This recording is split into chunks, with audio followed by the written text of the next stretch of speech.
Assalamualaikum anak-anak semuanya.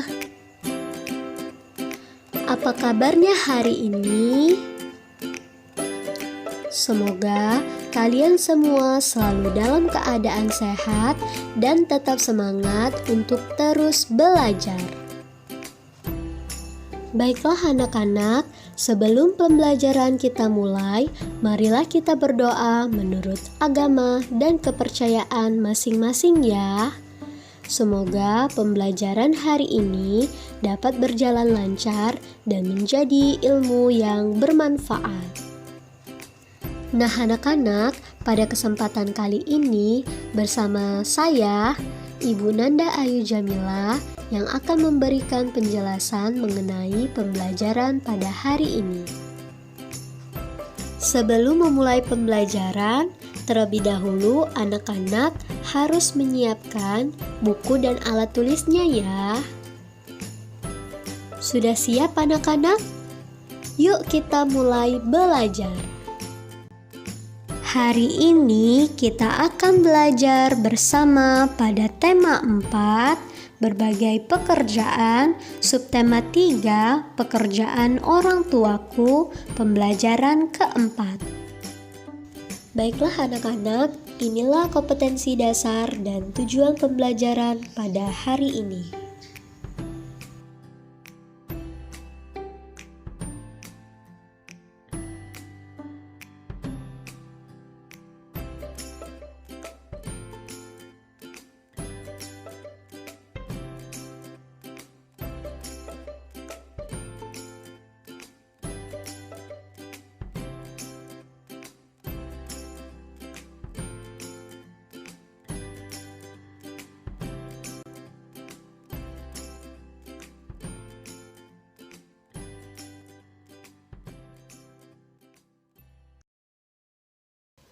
Anak-anak, tahukah kamu pekerjaan seorang kepala desa? Hal-hal baik apa yang bisa kita contoh dari mereka? Pak Tulus bekerja sebagai kepala desa di desa Serewangi. Pak Tulus ingin warga desanya mempunyai rasa persatuan dan kesatuan. Ayo kita cari tahu cerita Pak Tulus. Judulnya tentang pentingnya budaya tegur sapa. Senangnya tinggal di desa Serewangi. Kedekatan hubungan antar warga membuat mereka saling menjaga. Tidak semua warga desa Serewangi merupakan penduduk asli. Sebagian warga merupakan pendatang. Mereka masuk ketika kampung ini dibuka sebagai wilayah transmigrasi. Walau demikian, perbedaan asal-usul tidak merenggangkan kedekatan mereka. Kedekatan antar warga dimulai dengan kebiasaan saling tegur sapa.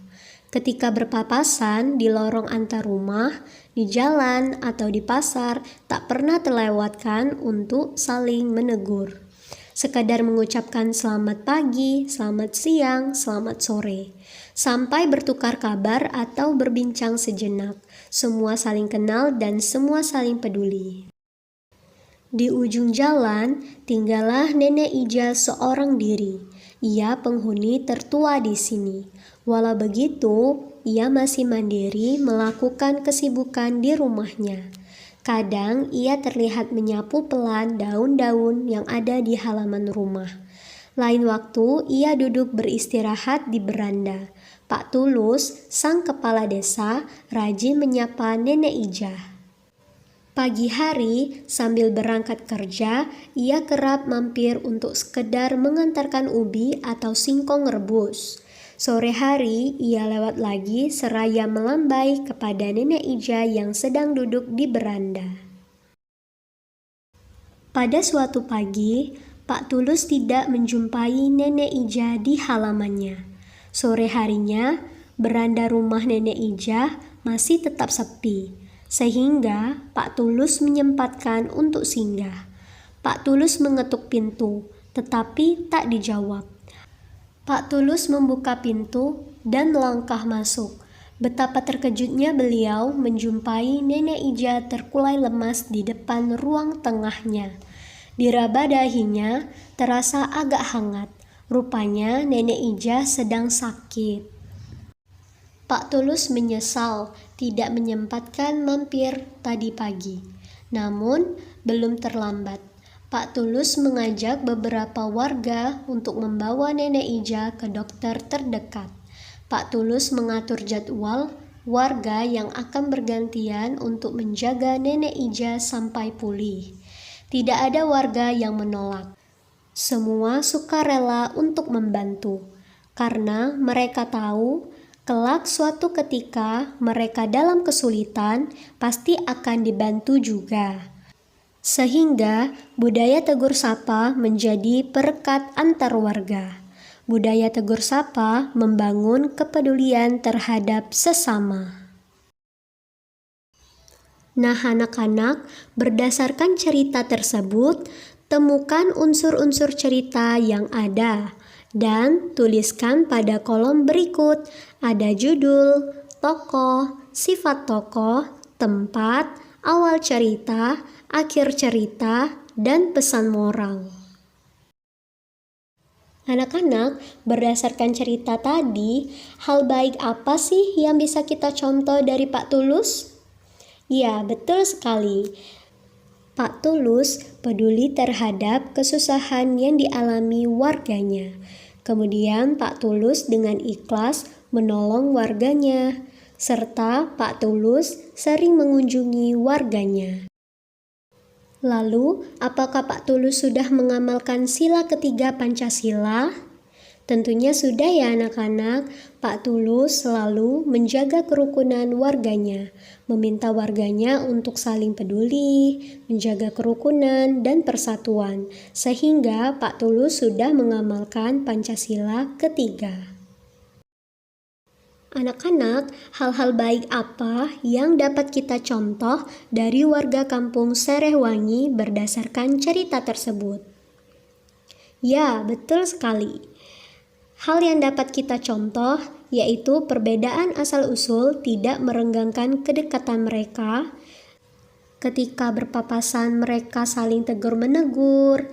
Kemudian jika ada warga yang sedang sakit, mereka akan bergantian untuk menjaganya sampai pulih dan ikhlas sukarela dalam membantu. Lalu, apakah ada sikap lain yang dapat kita lakukan untuk mengamalkan Pancasila ketiga dalam kehidupan sehari-hari?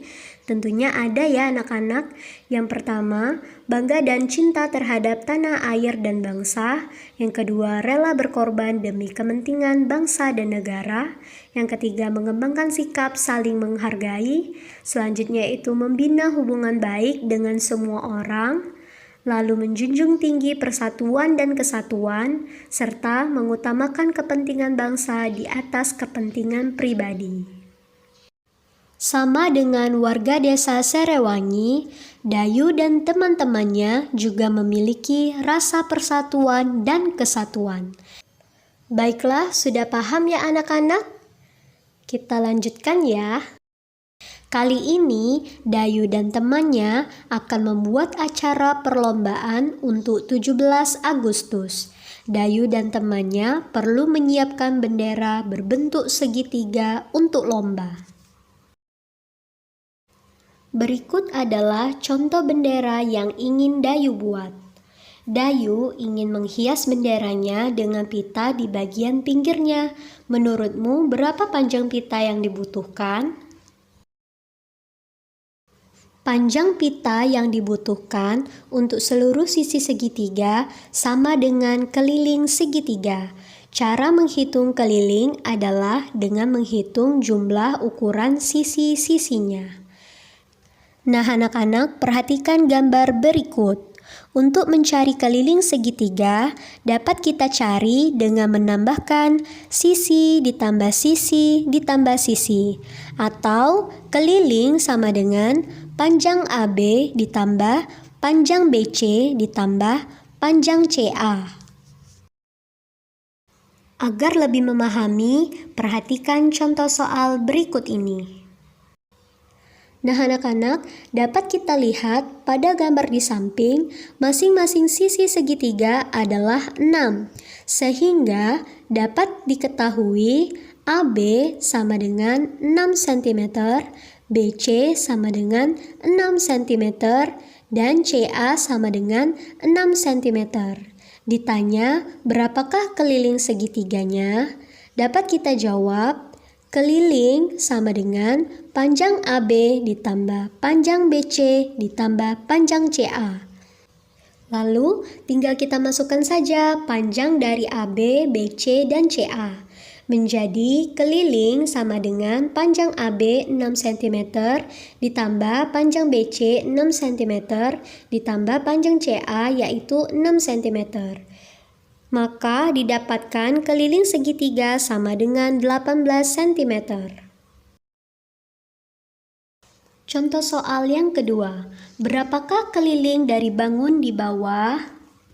Nah, anak-anak, dapat kita lihat pada gambar, diketahui panjang AB sama dengan 9 cm, panjang BC sama dengan 10 cm, dan panjang CA sama dengan 5 cm. Yang ditanya keliling, maka dapat kita jawab dengan rumus keliling sama dengan panjang AB ditambah panjang BC ditambah panjang CA. Selanjutnya, kita masukkan saja nilainya. Keliling sama dengan panjang AB-nya 9 cm ditambah panjang BC-nya 10 cm ditambah panjang CA-nya 5 cm.